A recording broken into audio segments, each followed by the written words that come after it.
Okay, भजन 75 का कुछ पदों को हम पढ़ेंगे। इस प्रकार पढ़ते हैं हिंदी भाषा में। हे परमेश्वर, हम धन्यवाद, हाँ तेरा ही धन्यवाद करते हैं, क्योंकि तेरा नाम निकट है। लोग तेरे अद्भुत कार्यों का वर्णन करते हैं। अपने ही निर्धारित समय पर मैं निष्पक्ष होकर न्याय करूंगा। पृथ्वी और उसमें रहने वाले सब डोल उठते हैं, परंतु मैं ही उसके खंभे स्थिर रखता हूं। मैंने डींग मारने वालों से कहा, डींग मत मारो, और दुष्टों से अपना सींग ऊंचा ना करो। अपने सींग बहुत ऊंचे मत करो, ना अहंकारपूर्ण टिकाई की बातें करो, क्योंकि ना बढ़ती ना तो पूर्व से ना पश्चिम से और ना ही मरुभूमि से आती है, परंतु परमेश्वर ही न्यायी है। वह एक को घटाता तो दूसरे को बढ़ाता है। पिछले एक समय 74 का विचार किया। आसाफ का भजन था वो। ये साम 75 भी 75 भी आसाफ लिखा है। हमें नहीं मालूम आसाफ ये कौन सा बैकग्राउंड में लिखा, ऐसा ऊपर लिखा नहीं। लेकिन जब हम भजन 75 को पढ़ते हैं, सीखते हैं, समझ में आएगा साम 74 में जो लिखा उसका जवाब है साम 75। क्योंकि 75 साम, ये जो भजन में, वो शुरू में और अंत में धन्यवाद का शब्द देखता है। 2 बार पहले पद में कहते हैं, हे परमेश्वर, हम धन्यवाद, हाँ तेरा ही धन्यवाद करते हैं। उसके बाद 9वां पद में फिर से बोलता है, परंतु मैं तो सर्वदा उसका प्रचार करूंगा, मैं याकूब के परमेश्वर का भजन गाऊंगा। भजन संहिता लिखने वाले के मन में धन्यवाद है, स्तुति है, आराधना है, हृदय भरपूर है परमेश्वर के उपकारों के प्रति। लेकिन साम 74 में कैसा था? आपको शायद याद है, भजन 74 में वो शिकायत करता था। वो बोल रहा था, हाँ परमेश्वर, आप क्यों हमको छोड़ दिया है, हैं? और हाँ प्रभु, आप उठिए, हमारे दुश्मन के खिलाफ काम कीजिए। 22 पद में, हे परमेश्वर उठ, अपने पक्ष की पौरवी कर, स्मरण कर। तो 74 में जो विषय के बारे में भजन लिखने वाला परमेश्वर के सामने प्रार्थना किया, वेदना और संकट के साथ परमेश्वर से बातें किया, उसको जवाब मिल गया। उसको जवाब मिलने के वजह से अब 75 का भजन में बोलता है, हम धन्यवाद करेंगे, हम धन्यवाद करेंगे, हम परमेश्वर के बड़े कार्य का प्रचार करेंगे, हम परमेश्वर के लिए नया गीत गाएंगे। तो ये साम 75 धन्यवाद का, आराधना का, स्तुति का एक गाना है। और ये दोनों मतलब 1 और 2 के बीच में कह रहा, 1 और 9 के बीच में कह रहा है क्या कारण से परमेश्वर का धन्यवाद करना है। ये आसाफ के जीवन में परमेश्वर का स्तुति धन्यवाद करने का ये जो भजन के आधार पर 3 कारण को हम देख सकते हैं। उन 3 कारणों को बहुत ही जल्दी हम देखकर हम समाप्त करेंगे।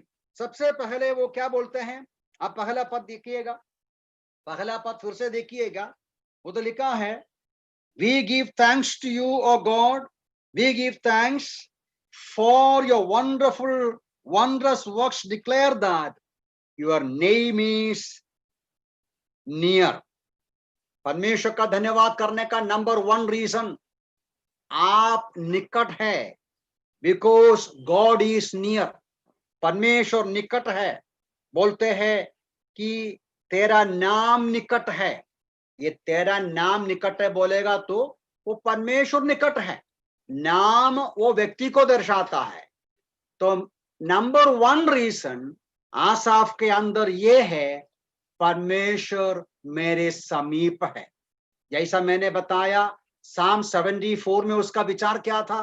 भजन 74 में हमने देखा, लिखने वाला बोल रहा था, आप क्यों दूर है, आप क्यों काम नहीं करता है, हमारी परेशानी देखो, हमारा संकट देखो, हमें कैसा लोग सताते हैं, दुश्मन सताते हैं, हमारा परमेश्वर का भवन देखो, मंदिर देखो, हमारा शहर देखो, सब परेशानी से पड़े हैं, आप क्यों कुछ नहीं करते हैं, आप कर दीजिएगा प्रभु बोलकर वो रो रहा था। अब बोलता है, परमेश्वर मेरे समीप है, परमेश्वर मेरे से दूर नहीं है। यारो, ये हमारे लिए भी प्रभु का धन्यवाद करने के लिए और तसल्ली के लिए बात है। परमेश्वर हमारे नजदीक है, हमसे बिल्कुल दूर नहीं है, हमारे साथ है, हमारा नजदीक है। वो समझकर हम प्रभु का धन्यवाद कर सकते हैं, उसकी महिमा कर सकते हैं। क्या कारण है वो कहता है कि परमेश्वर समीप है? एक्चुअली हिंदी भाषा में और मलयालम भाषा में वो समझना थोड़ा सा डिफरेंट आइडिया होता है, लेकिन इंग्लिश में एकदम सिंपल है। वे बहुत ही साफ तरीके से बोलते हैं कि क्यों हम कह सकते हैं परमेश्वर हमारे नजदीक है। उधर लिखा है, for your wonderful wondrous works declare that your name is near, you are near to me. आप मेरे समीप है, आप हमारे संग है। ये बात का पुष्टि क्या करता है? ये बात कौन हमको समझाता है? आपके महान कार्य। आसाफ ने याद किया, आसाफ ने स्मरण किया, परमेश्वर ने उनके लिए क्या क्या किया है, परमेश्वर किए हुए उपकारों को स्मरण किया। जैसा हम बार बार याद करते हैं, इस्राएली लोग जब कभी याद करेगा परमेश्वर के कार्यों को, क्या याद करते हैं?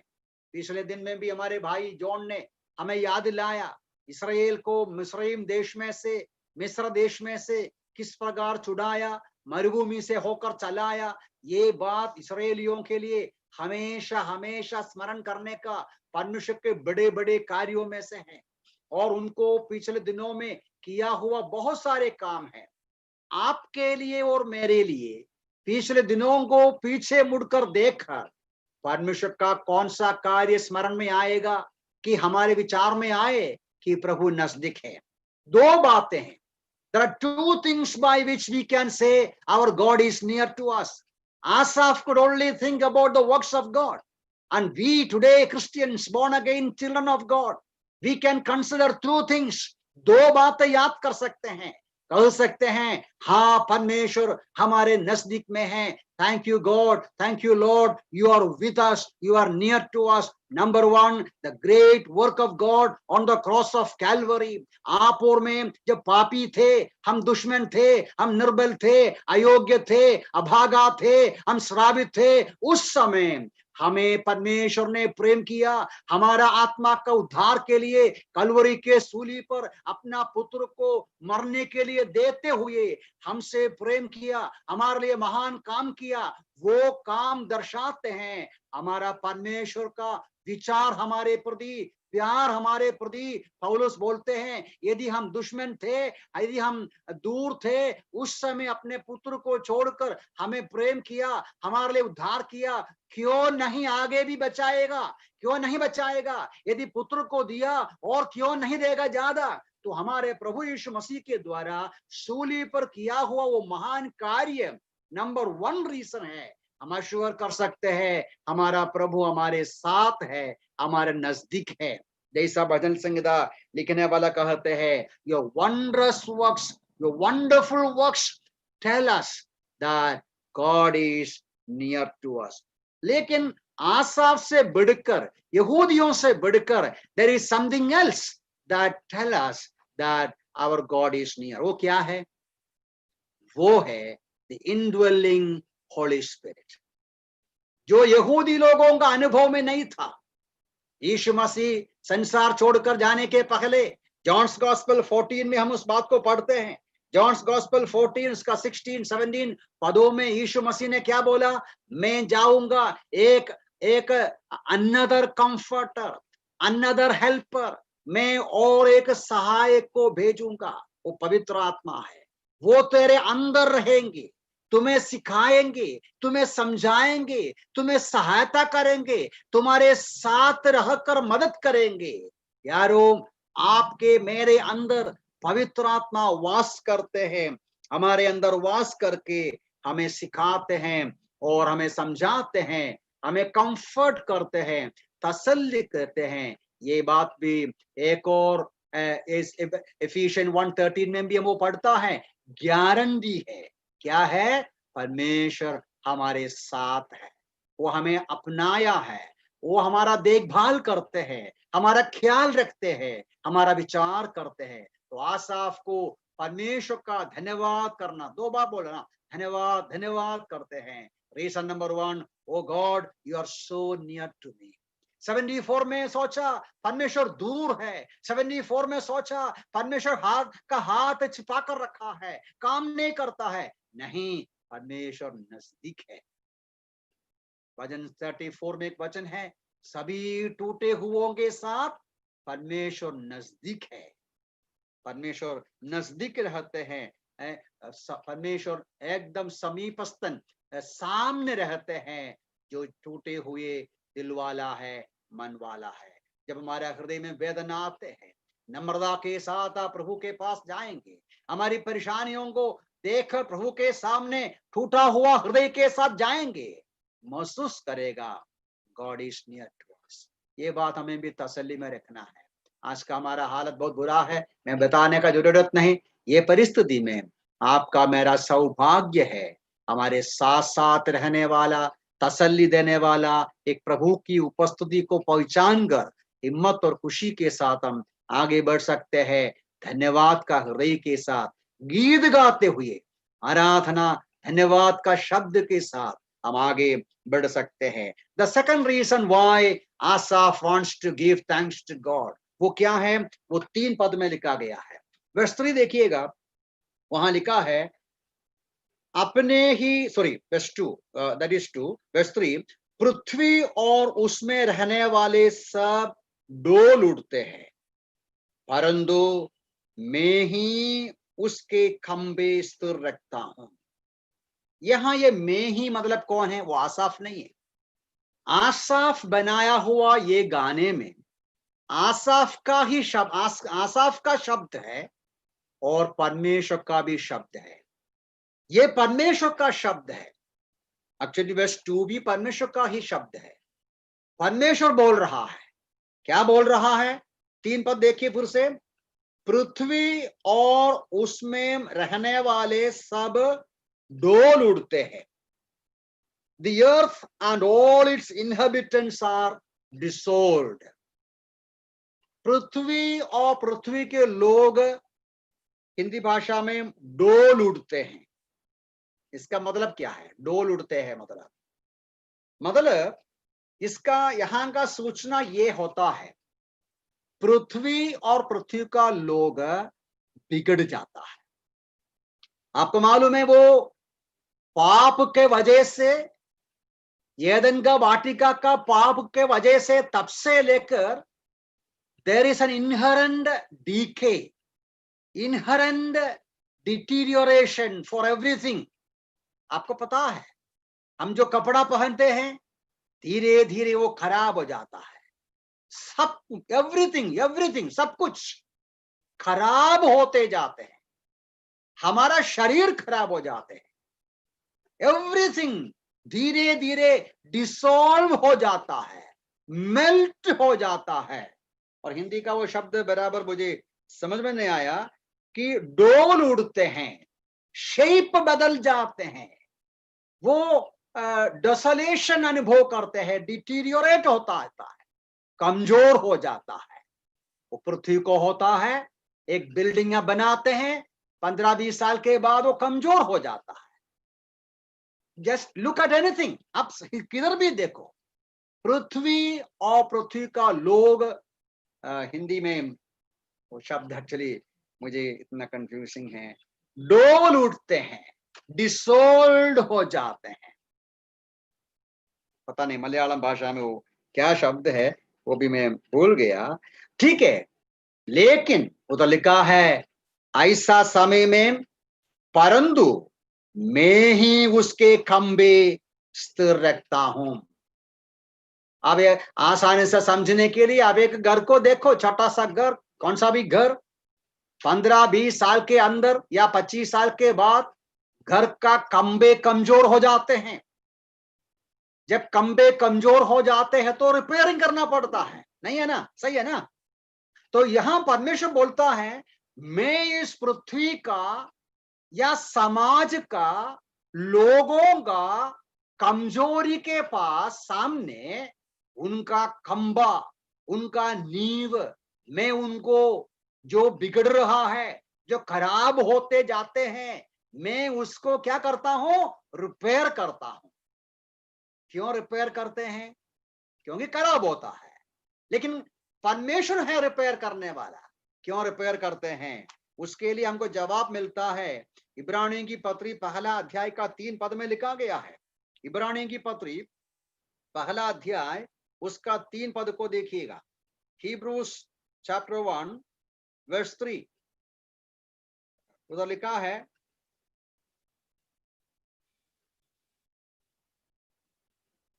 वह उसकी महिमा, मैं 2 भी पढ़ता हूं, इन अंतिम दिनों में हमसे अपने पुत्र के द्वारा बातें की है, जिसे उसने सब वस्तुओं को उत्तराधिकारी ठहराया और जिसके द्वारा उसने संपूर्ण सृष्टि की रचना भी की। वह उसकी महिमा का प्रकाश, उसके तत्व का प्रतिरूप है तथा अपने सामर्थ्य के वचन के द्वारा सब वस्तुओं को संभालता है। 2 पद में लिखा है, प्रभु यीशु मसीह सृष्टिकर्ता है, अपने मुंह के शब्दों से सब कुछ बनाया। और 3 पद में लिखा है, वो अपना मुंह के शब्दों से सब कुछ अपहोल्ड करते हैं। यहां एक महत्वपूर्ण सच्चाई भजन लिखने वाला बोल रहा है, परमेश्वर बोल रहा है, लोग बिगड़ रहा है, डिसोल हो जाते हैं, मेल्ट हो जाते हैं और वो डोल उड़ते हैं, बिगड़ जाते हैं। मैं हूं उन खंभों को सही करने वाला। प्यारे भाई बहनों, यहाँ का इतना समझना जरूरी है, इसके ऊपर आप गहराई से विचार कर सकते हैं। आपको मालूम है मैथ्यू 5 का 45 में यीशु मसीह सूचना दिया है, परमेश्वर दुष्टों को बारिश देता है और परमेश्वर दुष्टों के लिए सूरज देते हैं। तो परमेश्वर हरेक मनुष्य जाति के लिए अपना दया और करुणा में सब कुछ देते हैं। पानी देते हैं, धूप देते हैं, या संसार की सारी जो सुविधाएं देते हैं, इसको बोलता है गॉड्स कॉमन ग्रेस बोलता है। हमें उद्धार किया हुआ जो ग्रेस होता है वो सेविंग ग्रेस है। लेकिन परमेश्वर सारे मनुष्य जाति के ऊपर दया से व्यवहार करते हैं, उसको कॉमन ग्रेस बोलता है। वो जो कॉमन ग्रेस में पृथ्वी का नेव और खंबे को परमेश्वर रिपेयर करते हैं और समाज की परेशानी को परमेश्वर मदद करते हैं। तो सेकंड रीजन आसाफ का कहना यह है, गॉड इज द अपहोल्डर, परमेश्वर संभालने वाला है। आज हमारे वर्तमान काल की परिस्थिति में संसार भर में आया हुआ ये जो पैंडेमिक, ये जो कोविड-19 पैंडेमिक के द्वारा पूरा दुनिया का समाज एक क्या बोल सकते हैं, डिसोल हो गया, एक कंफ्यूजन में हो गया है, बहुत बड़ी परेशानी से जा रहा है। यहाँ हम काम करने वाला कौन है? यहाँ हम कौन काम कर सकता है? परमेश्वर बोलता है, मैं हूं इसको ठीक करने वाला, मैं हूं डिसोल होने वाला पृथ्वी को, समाज को, लोगों को, कम्युनिटी को स्थिर बनाने वाला, स्टेबलाइज करने वाला, स्टडी करने वाला मैं हूं। दुनिया नहीं मानेगा, दुनिया अंगीकार नहीं करेगा, ये हमारी आशा है। आसाफ के समान हम इस संकट के समय में गीत गा सकते हैं, इस संकट के समय में आनंदित हो सकते हैं, क्योंकि परमेश्वर बोलता है, मैं हूं अपहोल्ड करने वाला, मैंने बनाया, I am the creator, I am the upholder, मैं अपहोल्ड करता हूं। पृथ्वी डिसोल्व हो रहा है, कम्युनिटी डिसोल्व हो रहा है, समाज कंफ्यूजन और उलझन में है, लेकिन हमारा परमेश्वर काम करेंगे। ये हमारे लिए तसल्ली की बात है। He is going to repair it, he is going to make it all right. संसार के एक्सपर्ट्स नहीं कर सकता, नेताएं पॉलिटिशियंस नहीं कर सकता। Our God will do it because he is the creator and he is the sustainer, he is the one who is upholding everything. तो आसाफ बोलते हैं हम परमेश्वर का धन्यवाद धन्यवाद करेंगे, उसके लिए गाना गाएंगे। Reason number 1, our God is so near to us. And reason number 2, our God is the one who upholds everything. चाहे हमारे नजर में उलझन हो, परेशानी हो, परमेश्वर महान काम करेंगे, क्योंकि वो सृष्टिकर्ता और संभालने वाला परमेश्वर है। The third reason पर जाएंगे, verse 7 में बोलता है, तीसरा रीजन why मैं प्रभु का धन्यवाद करता हूं, मैं आनंद से गाना गाता हूं। परंतु परमेश्वर ही न्यायी है, परंतु परमेश्वर ही न्यायी है, बट गॉड इज द जज। थर्ड रीजन आसाफ गीत गाते हैं। 74 में क्या बोला याद है आपको? साम 74 उसका 12वां पद को देखिए। भजन 74 में भी आसाफ तसल्ली पाया, कॉन्फिडेंट हो गया, हिम्मत रखा, क्योंकि God is my king, God is my king of old. परमेश्वर राजा है। अब यहां बोलता है परमेश्वर न्यायाधीश है। क्या फर्क है आप बोलिए? राजा कौन है, न्यायाधीश कौन है? आपको मालूम है हमारे देश में और आज के जमाने में राजा अलग है, न्यायाधीश अलग होता है। राजा सिंहासन पर बैठा है, राजा शासन करते हैं, राजा हुक्म करते हैं, राजा अधिकार करते हैं। न्यायाधीश क्या करता है? न्यायाधीश फैसला करता है। न्यायाधीश का काम यह है न्याय कहां है देखना, न्याय को देखना है। जब एक आरोपी होगा, गुनहगार होगा, आपको मालूम है आरोपी और गुनहगार, आरोपी गुनहगार के खिलाफ आरोप लगाएगा, तो न्यायाधीश का काम है ये कौन सही बोलता है। आरोपी और आरोप करने वाला, आरोप करने वाला गुनहगार अलग है, द अक्यूज्ड, द प्रोसिक्यूटर। ठीक है, ठीक है, हम ज्यादा इसके ऊपर शब्द बराबर मालूम नहीं, लेकिन गुनहगार का गुनाह क्या है? अभी कोई आरोप लगाते हैं, इसने मेरे से ऐसा किया, इसने मेरे से ऐसा किया, अक्यूज करते, ब्लेम करते हैं। न्यायाधीश का काम क्या है?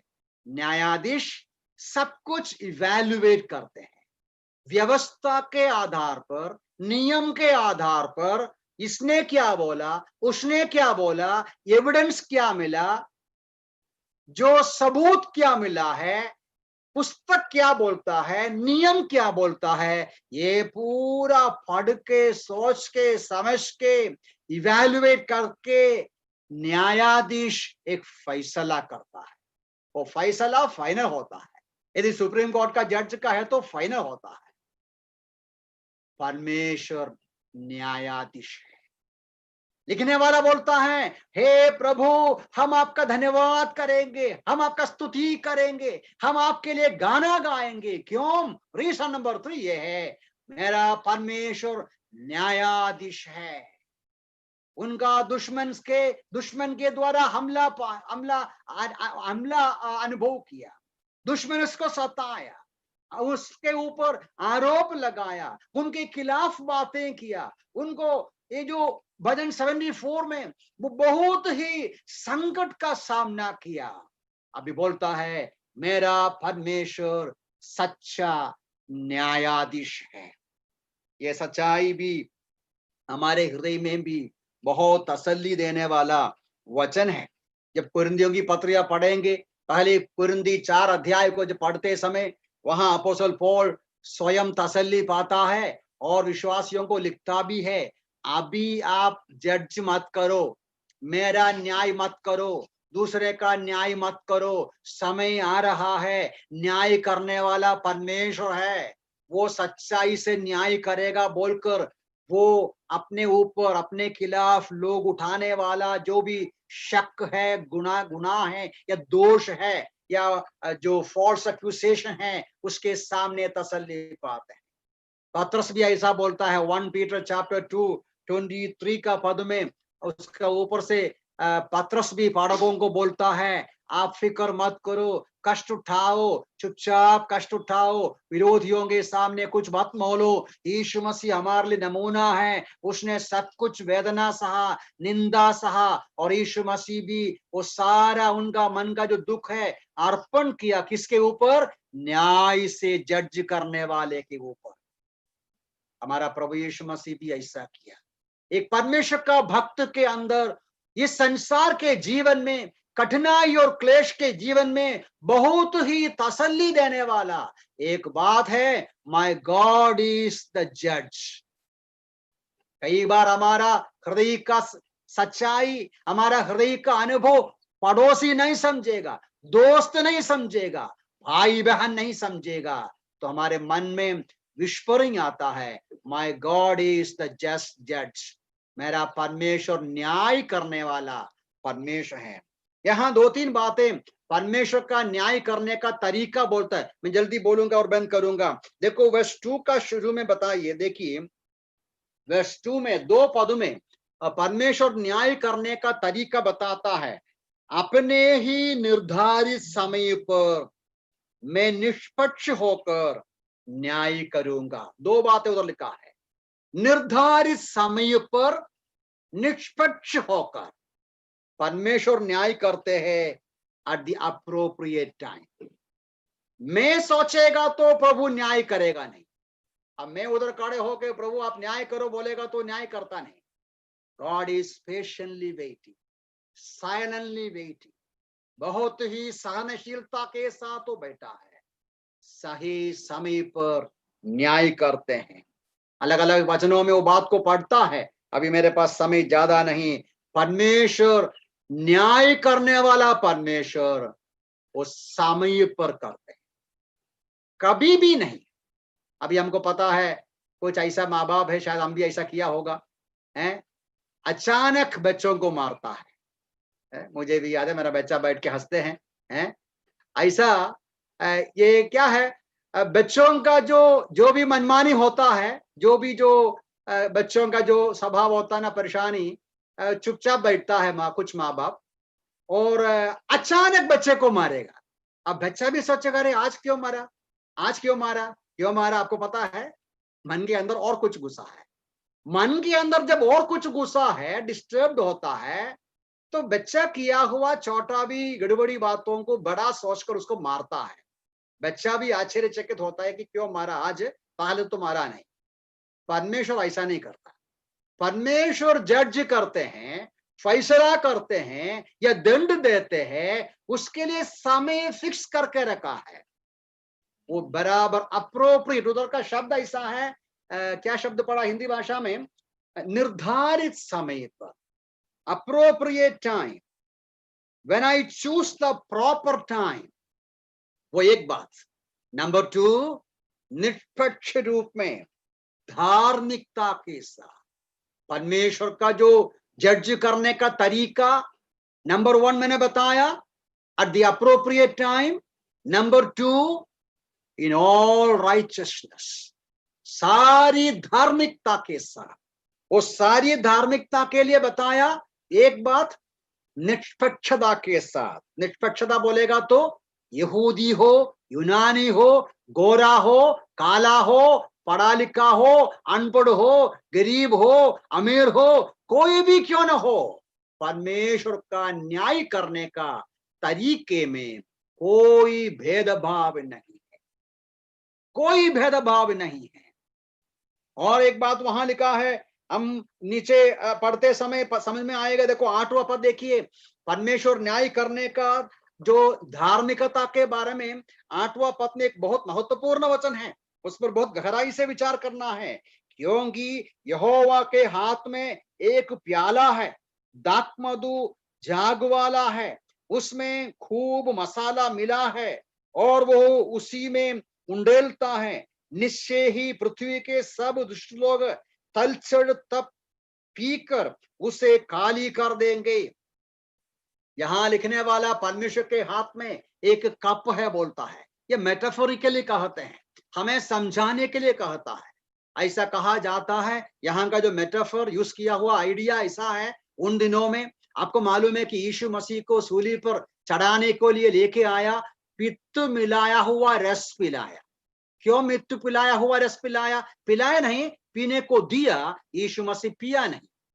ये केवल यीशु को नहीं, जो भी गुनहगार को सूली पर चढ़ाते हैं, सूली पर चढ़ाने के पहले उसको पित्त मिलाया हुआ रस देता है, अनकॉन्शियस करने के लिए, बेहोश करने के लिए, इसलिए कि ज्यादा दर्द सहने को ना हो, वो जल्दी मर जाएं या वेदना रहित तो मर जाएं। यीशु नहीं पिया, आपको मालूम है। ये उन दिनों का तरीका था। जो भी जिसको भी मार डालते हैं, सजा देते हैं, उसको पीने को एक प्याला देते हैं जिसमें ऐसा रस दिया गया है, वो पिएगा तो वो बेहोश हो जाता है। वो जो बात का चिन्ह रूप में, वो जो मिसाल को लेकर यहाँ कह रहा है, परमेश्वर के हाथ में भी एक प्याला है। अभी इसके बारे में वर्णन किया है अलग अलग जगह में, अभी उधर जाता नहीं। यिर्मयाह का पुस्तक में है और अन्य जगह में इस बात को हम लोग पढ़ते हैं। यशायाह का पुस्तक में है, प्रकाशित वाक्य में भी है। परमेश्वर का क्रोध के बारे में कहते समय, मनुष्य जाति के पाप का ऊपर परमेश्वर को जो क्रोध है, वो क्रोध के बारे में लिखते समय लिखता है, परमेश्वर के हाथ में एक कप है, एक प्याला है। वो जो प्याला के अंदर परमेश्वर का क्रोध बटोर कर रखता है, एक्यूमुलेट करके रखता है, और संसार के सारा दुष्ट वो पीना पड़ेगा। यहां परमेश्वर का न्याय करने का तरीका में से एक बात देखता है, वो क्या है? मैं सारांश बोल के मैं जल्दी मुझे बंद करना है कि वो ये है कि परमेश्वर का ये जो क्रोध एक एक इंसान के प्रति, या अन्य जगहों में भी इस बात को हम पढ़ते हैं, जब परमेश्वर न्याय करते हैं, ऐसा नहीं है कि एक जगह के सबके ऊपर एक ही प्रकार का दंड देता नहीं। परमेश्वर का न्याय, जज करने का तरीका at the appropriate time in all richness. कोई भी नहीं बोल सकता ये न्यायाधीश गलत किया। वो कैसा बोला मैं? कोई भक्षवेद नहीं, नो पार्शियलिटी। उसके बाद में ये भी बोला, ये नहीं बोला, एक्चुअली रोमी 2 में पढ़ते हैं, it is according to the revelation. Romans 2:12 में लिखा है, जिसको जितना जानकारी है, जितना पढ़ाई है, जितना समझदार है, उतना उसके अनुसार न्याय करेगा। जिसको ज्यादा सिखाएगा उसको ज्यादा दंड मिलेगा। ये जेम्स भी कहता है, according to the revelation, according to the knowledge, according to the light. Then तीसरी बात है, 8वां पद का आइडिया है, according to the measure of wickedness. According to the measure of wickedness मतलब परमेश्वर एक कम्युनिटी के ऊपर, एक झुंड के ऊपर दंड नहीं देता, एक एक व्यक्ति को इंडिविजुअली जज करेगा, व्यक्तिगत रूप से जज करेगा।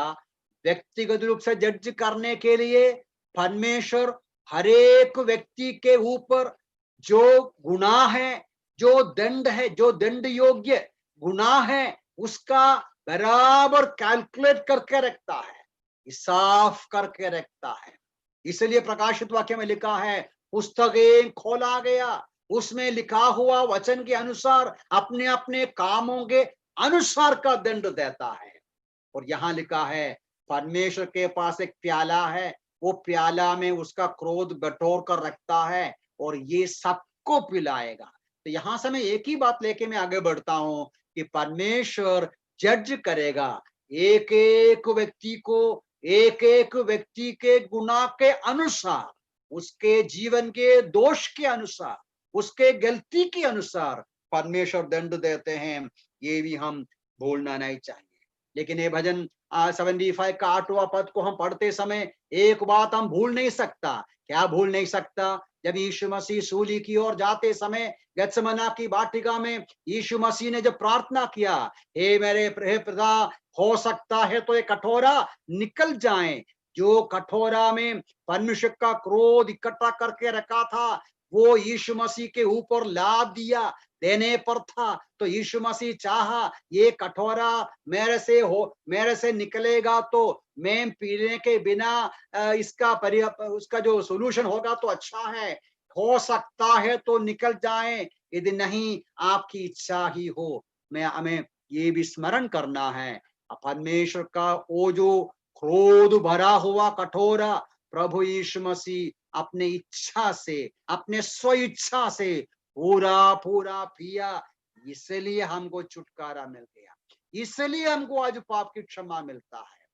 परमेश्वर सारे मनुष्य, इसलिए यीशु मसीह बोला यूहन्ना का सुसमाचार 3 अध्याय में, दंड की आज्ञा ये नहीं है कि मनुष्य पापी है, दंड की आज्ञा ये है ज्योति जगत में आने के बावजूद भी, मनुष्य जाति का पाप का दंड यीशु मसीह उठाने के बावजूद भी, उसके द्वारा पाप की क्षमा उद्धार जिसको पाने का पसंद नहीं, उसके ऊपर दंड आते हैं जो पर्पसली रिजेक्ट करता है यीशु मसीह को।